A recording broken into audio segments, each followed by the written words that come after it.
but we see a clear role for guided sales even at high-end specialist IFAs. The final point, I think, is we could only make the advice side of this work in the work we did with the company by investing and getting access to strong technology. It was absolutely clear to us that this has to be a really efficient process when customers start digging around what your costs are and how they're made up.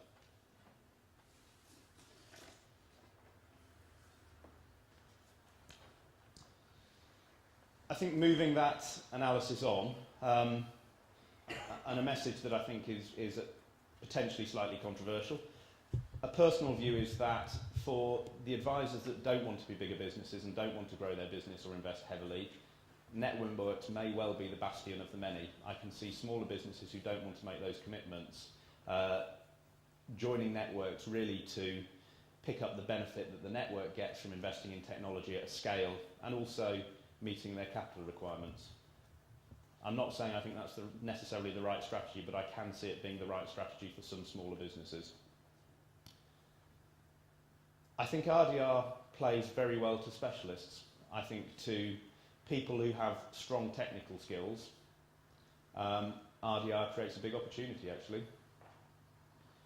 I think we're likely to see a model which is more akin to how the solicitors and the accountants work, where specialists tend to be very strong in a field and have a network of contacts who they share leads and referrals through in areas that are outside their normal areas of expertise.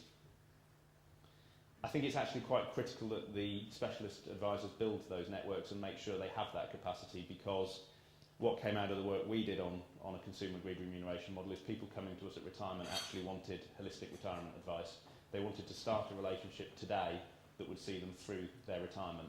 And that again was a surprise to us, because when we talk to our customers, most of them have never spoken to their IFA since they were advised on an annuity.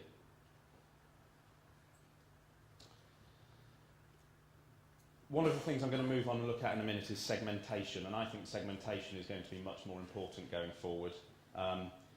It's pretty obvious from the work that we did that commission is effectively cross-subsidising from larger cases to smaller cases in a big way at the moment. And effectively, I strongly suspect that some of your smaller cases are somewhere between loss-making and pro bono. I think having said all of that and having said there's fundamental change coming, there is one thing that doesn't actually change. I think the big winners in the advice market will be great relationship managers, delivering very high quality advice and using efficient platforms and service. And I think that's probably the way that you define who the winners are going to be, whether RDR comes or not, quite frankly. One of the things I would say, though, having tried this pilot, is you need to think about your technology platforms to deliver this now. It's not something that you can get to 2012 and then start to sort out. It takes time and it takes investment, and they need to be bedded in by the point you're delivering a consumer agreed remuneration model. Just to give you a teaser, we're putting our money where our mouth is here, and we're developing technological platforms that will be capable of delivering some of the things you will need for guided sales, and not just on a partnership basis, and we'll be looking to roll them out with key business partners next year. We think this is a key to making this market work going forward.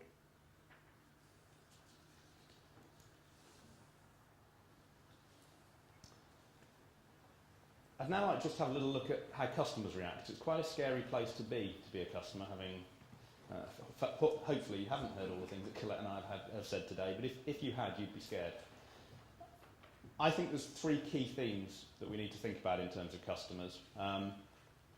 One is what I would grandly call intergenerational equity, but I'll move on to that shortly. But broadly speaking, 80% of the country's wealth is owned by the over 60s, and what is incredibly clear in all surveys is they don't want to spend it.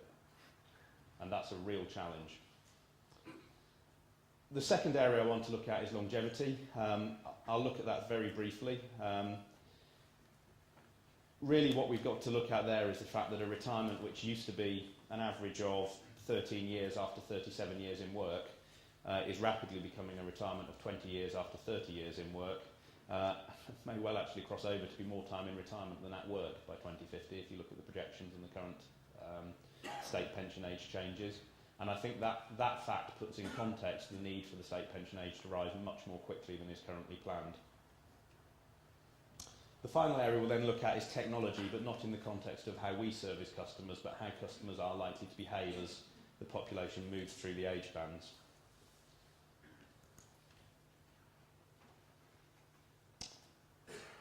I mentioned this business of 80% of the wealth of the country being owned by the over 60s.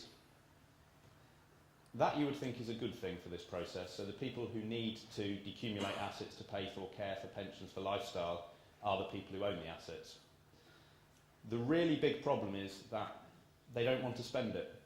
There is an assumption that they will get good pensions, free care.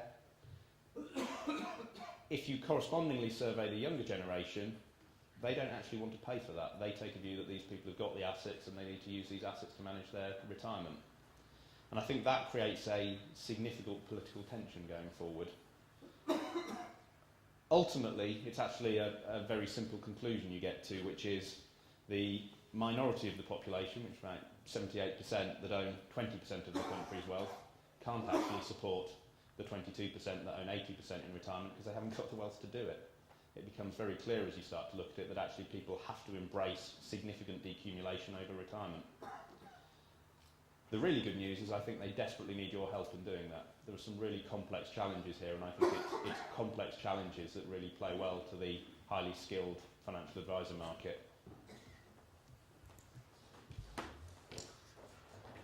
But having said that, I think you actually need to tread quite carefully here. I said that 80% of the wealth was owned by the over 60s, and it is. Almost all of it is owned by the top third socio-economic groups. So broadly speaking, you have a group where 1/3 own about 80% of the wealth owned by the over 60s, 1/3 own next to nothing, and I think in that bottom group, average net equity is about £3,000 at retirement. And then there is a middle third which have moderate assets, and they're the group we're talking about with average pension pots around £16,000, £17,000.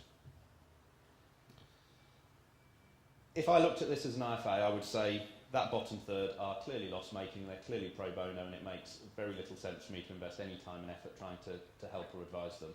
They've got no assets to advise on and they can't afford the advice. I think they're really where organisations like the Personal Accounts Delivery Authority play.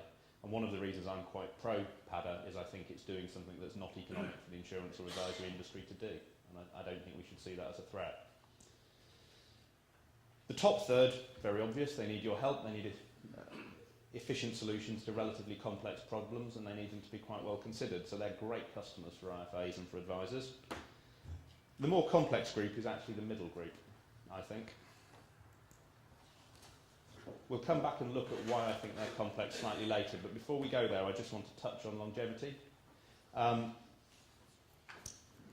For those of you who know me, you'll know I'm an actuary. I'll try and hide that fact and get through this slide fairly quickly. Broadly speaking, I think you just need to understand the context of longevity and what it means for the advice process. If you look in the last 50 years, we had a period where for 25 years there was virtually no improvements in life expectancy. It was less than a year of improvement over 25 years. In the last 25 years, it's improved by 10 years.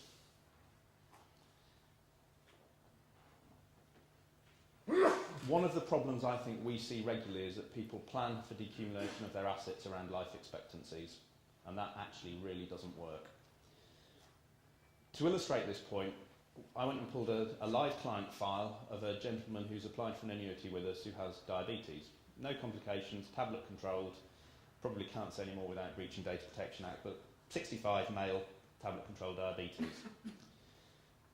I got my actuaries to run the statistics on the probability of him being alive in each future year. So there's a 10% chance this guy's going to be dead by 70.